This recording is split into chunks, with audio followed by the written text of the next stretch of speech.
Hi guys, maswera sei kumativi mana kwamuri ikoko. Nhasi izuva rekupedzisira rekupera kwebhuku redu Muchadura. Asi kubvira last night ndandakatopedza ndandiri kuita dambudziko kuti ndite sei ndiuploade kuYouTube.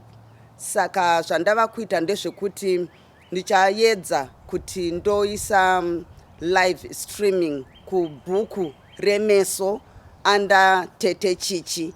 Saka nandaita live streaming ndinenge ndakatoisa phone yangu recording yese yandandakaita ndiyo yamunenge muchiona. So for now, but then I'm working on kuti ndikwanise kuposta that video kuYouTube. Ndatenda nekunzwisisa nerutsigiro rwenyu.